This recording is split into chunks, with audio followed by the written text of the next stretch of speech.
আজকে সকাল থেকে ভিডিওটা শুরু করলাম। সকালে ঘুম থেকে উঠে আগে আমার জন্য হেলদি ড্রিঙ্কস পানির মধ্যে ভিজাতে দিলাম। এগুলো আমি ব্লেন্ড করে রেখে দিয়েছি আগে থেকে টিউব করে। তারপর চলে আসলাম রান্নাঘরে। কারণ প্রতিদিন আমাকে রুটি খেতে হয়।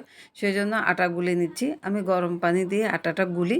কারণ আমরা রুটি যতক্ষণ না খাই সকালে আমাদের ক্ষুধা মিটে না। একটা রুটি খেতে হবে আর চা খেতে হবে বা চা'র সাথে অন্য কিছু যাই হোক।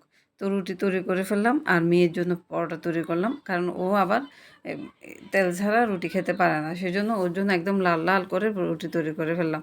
তারপরে আসলাম সবজি কাটার জন্য। কারণ আমাকে সকাল ৯ টার ভিতর রান্না শেষ করতে হবে। কারণ হচ্ছে যে আমার বাসায় আমার ছোট বোন থাকে, ওর জন্য রান্না করতে হবে। সে কারণে আমি তরকারি পেঁয়াজ কেটে রেখে নাস্তা রেডি করে ফেললাম। ওটা সম্পূর্ণ রেডি করে আসছি নাস্তা করার জন্য। তো আমরা দুজনে বসলাম নাস্তা করার জন্য।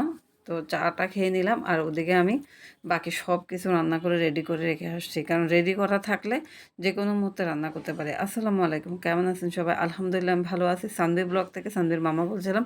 চলে আসলাম আজকে একটা লং ভিডিও নিয়ে। তো চা খাওয়ার পরে চলে আসছি মেয়েকে ঘুম থেকে উঠাবো। কারণ হচ্ছে মেয়ের প্রাইভেট আছে সকালবেলা। তো আমার মেয়েটা সকালবেলা ঘুম থেকে উঠতে চায় না। ওকে অনেক আদর করে ঘুম থেকে তুলতে হয়। তো মাঝে মধ্যে চেঁচামেচি করি। তবে আজকে আদর করে ঘুম থেকে তুললাম। তারপরে ওকে দাঁত ব্রাশ করার জন্য ব্রাশ দিয়ে নিলাম। কারণ ওকে খাওয়াবো আর আমি রান্না শেষ করব। এদিকে মেয়ে দাঁত ব্রাশ করতে, করতে আমিও চলে আসলাম বিছানা গোছানোর জন্য। ওদিকে আমার ছোট বোনটা আবার রান্না করতে লেট হচ্ছে দেখে সে চলে গেছে তরকারি না নিয়েই। তো শুধু হালকা কিছু তরকারি নিয়ে গেছে। তো মেয়েকে এখন যেহেতু প্রাইভেটে যাবে তো ওকে আগে খাইয়ে নিব, তারপরে আমি রান্না করতে যাব। আজকে একটু রুটিনটা চেঞ্জ হয়ে গেল যেহেতু বাচ্চাদের স্কুল বন্ধ সে কারণে। তো আমার মেয়েকে একদম মুখ টুক মুছিয়ে দিয়ে ওকে আমি পরোটা দিলাম। ও পরোটার সাথে কোনো কিছুই খায় না। চা তো খাই না, ডিমও খায় না। সে শুকনা রুটি খাবে। আর নয়তো মাংস রান্না করলে সে আলু আলু আর ঝোলটা খাবে।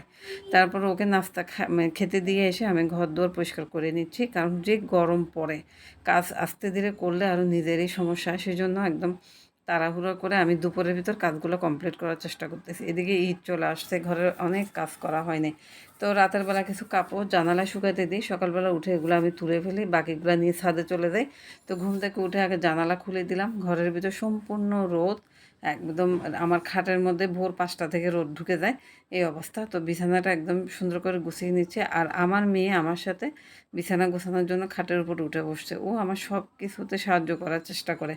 যেটুকু মা থেকে দেখে সেটুকুই শেখার চেষ্টা করে এই আর কি। আর সকালবেলা ঘর গোছানোটা অনেক সময়ের ব্যাপার, অনেক সময় লেগে যায়।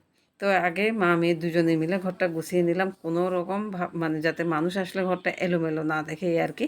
আর কতগুলো কাপড় জমালাম ধোয়ার জন্য, সেগুলো সব টেবিলের উপর রেখে দিলাম। এদিকে চলে আসলাম ডাইনিং টেবিলে। ডাইনিং টেবিলটা প্রতিদিনই পরিষ্কার করি, তারপরে কেন ময়লা হয় কি জানি। আর এখন যেহেতু চা খেলাম, নাস্তা করলাম, তো ময়লা হয়ে গেছে, তো এটাকে আরেকটু পরিষ্কার করে নিলাম। তারপর মেয়েকে চুলের ঝুঁটি বেঁধে দিচ্ছি, কারণ ও এখন পড়তে চলে যাবে। ও চলে গেলে আমার ঘর একদম ফাঁকা হয়ে যাবে। আর ওকে চুল বাঁধতে গেলে ওকে হাজারটা প্রশ্নের উত্তর দিতে হয়। তো বসে বসে কথা বলতেছি আর মেয়ের চুলটা বেঁধে দিচ্ছি। ওকে খাইয়ে দাইয়ে পাঠিয়ে দিয়ে আমি রান্না করতে চলে আসলাম। কতগুলো টমেটো কেটে নিব। আজকে আমি কাঁকড়া রান্না করব। তো সেই জন্য আমি সব কিছু কেটে রেডি করে নিচ্ছি। তারপরে ডেক্সি বসিয়ে দিলাম, দিয়ে তেল দিয়ে দিলাম। আর এই যে আমার সম্পূর্ণ জিনিস রেডি করা, কাঁকড়া, তারপরে হচ্ছে আলুটা দিব শুধু আমার মেয়ের জন্য এই আর কি। তো এদিকে আমার তরকারি কষানো হয়ে আসছে দুপুরের জন্য। এত সুন্দর একটা স্মেল আসতেছে। কারা কারা পছন্দ করেন? আমার কিন্তু খুবই ভালো লাগে। এটা জন্ডিসের একটা ওষুধ।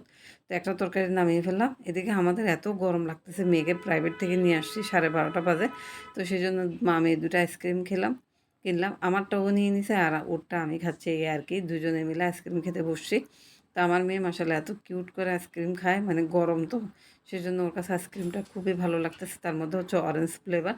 তো ওকে খেতে দিয়ে আমি চলে আসলাম আরেকটা রান্না করার জন্য। তো একটা বরবটি ভাজি করলাম আর করলা ভাজি ছিল।